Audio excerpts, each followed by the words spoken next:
Hello guys, आप देख रहे हैं आइकॉनिक हॉरर स्टोरी। आज हम जाने वाले हैं महाकुंभ के मेले में।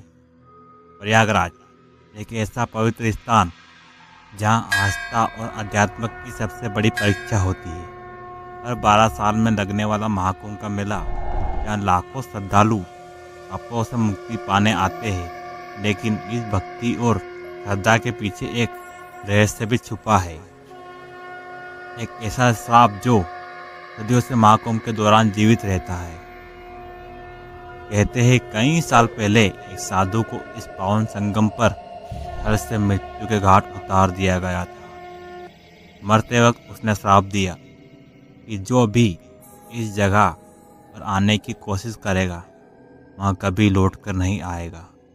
आखिर ऐसा क्या हुआ था उस साधु की जिसकी वजह से वहाँ जगह शापित बन गई? तो वीडियो को पूरा देखना, क्योंकि अगर आपने थोड़ा सा भी स्किप किया बहुत बड़ा रहस्य मिस कर देंगे। आज की कहानी में हम जानेंगे क्या होता है जब कोई इस रहस्य से पर्दा उठाने की कोशिश करता है। क्या आप तैयार हैं? तो बढ़ते हैं हमारी कहानी की ओर। ये कहानी शुरू होती है प्रयागराज के बहुत बड़े न्यूज़ चैनल से, जहाँ पर शिवेंद्र नाम का एक आदमी, जो एक तेज तर्रार और जिज्ञासु पत्रकार वहाँ पर काम करता था। वहाँ बस अभी 1 महीने पहले ही नया ज्वाइन हुआ था। उसे एडवेंचर का शौक था। उसके दिल में महाकुंभ मेले के भव्य रहस्य को जानने की जिज्ञासा जागी, लेकिन उसे नहीं पता था कि उसके साथ आगे क्या होने वाला है। एक दिन शिवेंद्र अपने डेस्क पर बैठा महाकुंभ की रिपोर्टिंग योजना बना रहा था। सामने उसके दोस्त और साथी पत्रकार राहुल कॉफी का कप हाथ में लिए बैठा हुआ था। और फिर राहुल बोला, शिवेंद्र, महाकुंभ सिर्फ एक धार्मिक आयोजन नहीं है, वहाँ बहुत से रहस्यमय किस्से भी है। एक कहानी तो बहुत ही डरावनी है। श्रापित साधु कहते हैं उस साधु के श्राप से वहाँ जगह इतनी मनुष्य हो गई कि जो भी वहाँ गया आज तक जिंदा नहीं लौटा। और इस पर्व में वहाँ और भी शक्तिशाली हो जाता है। इस श्राप की कहानियाँ सिर्फ अफवाहें नहीं है। शिवेंद्र पुराने ग्रंथों और लोक कथाओं में भी इसका जिक्र मिलता है। कई पत्रकार और खोजी लोग इसे हल्के में लेकर गुम हो चुके हैं। शिवेंद्र हंसते हुए बोला, राहुल, ये सब अफवाहें होती है यार। अगर डर के कारण सच का पीछा छोड़ दे फिर पत्रकार होने का क्या मतलब? मैं वहाँ जाऊँगा और इस कहानी का सच सामने लाऊंगा। शिवेंद्र के कॉन्फिडेंट को देखकर राहुल गंभीर स्वर में बोला, तू बहुत जिद्दी है, लेकिन याद रख, हर सच को जानना जरूरी नहीं होता। कुछ सच हमारे कल्पना से भी ज्यादा भयानक होते हैं। राहुल की आंखों में चिंता झलकती है, लेकिन शिवेंद्र की आंखों में एक अलग ही चमक थी। सच जानने की जिद की चमक जो उसे मेले में जाने के लिए और भी प्रेरित कर रही थी। शिवेंद्र ने राहुल की चेतावनी को नजरअंदाज कर दिया और प्रयागराज के लिए निकल पड़ा। उसे नहीं पता था कि वहाँ खुद को किस खतरनाक खेल में डालने जा रहा है। मेले में पहुंचने के बाद उन्होंने देखा कि प्रयागराज का विशाल संगम घाट, लाखों की भीड़, जगह जगह संत महात्मा, नागा साधु और मंत्रोच्चार की आवाज़ें गूंज रही थी, मानो वहाँ पर भगवान स्वयं प्रकट हो गए हो। माहौल में आध्यात्मिकता के साथ एक रहस्यमय ऊर्जा भी महसूस हो रही थी। कहते हैं मेले में सिर्फ आस्था ही नहीं, बल्कि कई रहस्यमय घटनाएं भी घटी होती है। कुछ ऐसी घटनाएं जिनका कोई तर्क नहीं। शिवेंद्र ने कैमरा चालू करके अपने कैमरे के साथ रिपोर्टिंग कर रहा था। अचानक उसकी नज़र एक बूढ़े साधु पर पड़ती है, जो अकेला पेड़ के नीचे बैठा है। उसकी आंखों में एक अजीब सी चमक थी। शिवेंद्र ने सोचा, क्यों ना उस बाबा के पास जाकर उस श्रापित साधु के बारे में कुछ पूछा जाए। चलो चलते हैं वहाँ जाकर शिवेंद्र बोला, बाबा, क्या आप श्रापित साधु की कहानी के बारे में कुछ जानते हो? साधु गंभीरता से देखते हुए बोला, जो लोग उस आत्मा को मजाक समझते हैं वो लौट कर नहीं आते। अगर तुमने मेरी बात नहीं मानी तो तुम भी उन्हीं में से एक हो सकते हो। साधु की आंखों में छिपा भेद देखकर शिवेंद्र के आसपास के माहौल को और रहस्यमय बना देता है।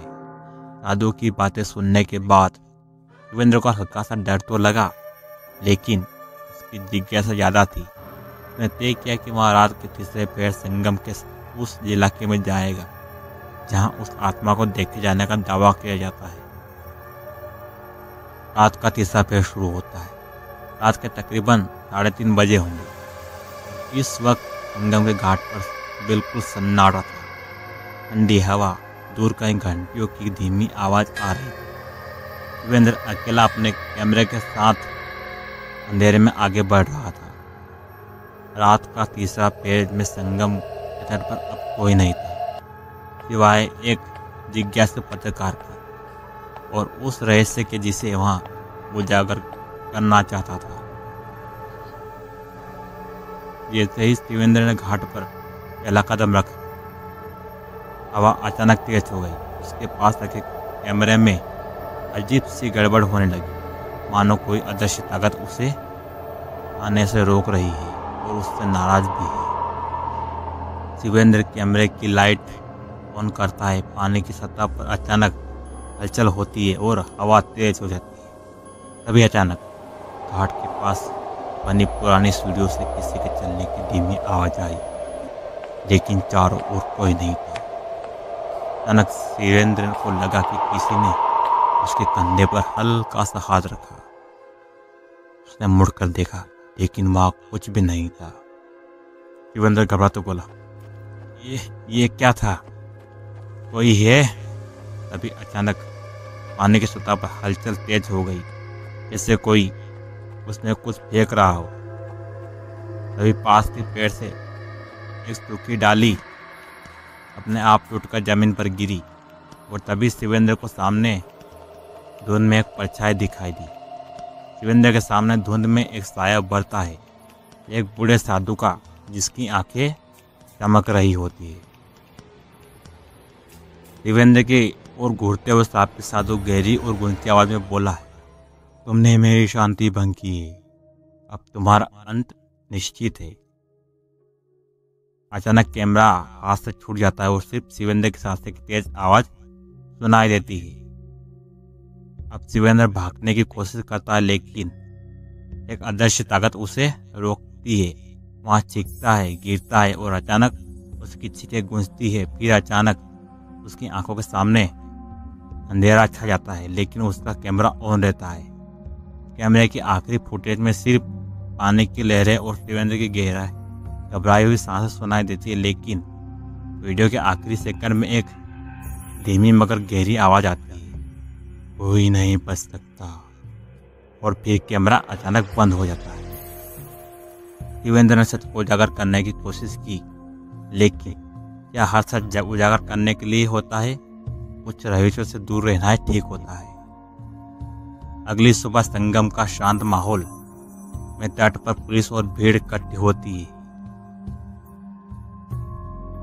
पुलिस को संगम किनारे सिर्फ शिवेंद्र का कैमरा मिला। उसमें उसकी आखिरी रिकॉर्डिंग थी, लेकिन शिवेंद्र का शरीर कभी नहीं मिला।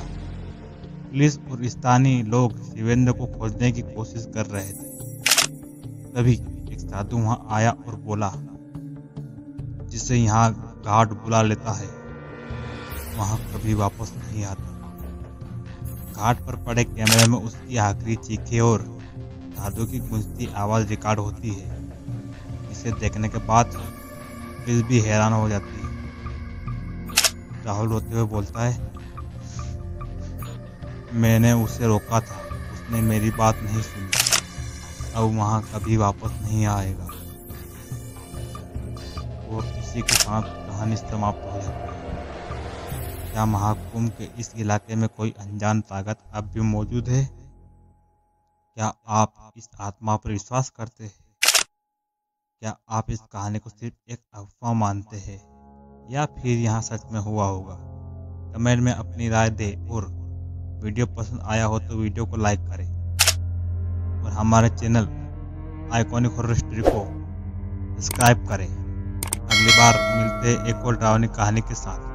तब तक सावधान रहे। Goodbye. Thanks for watching.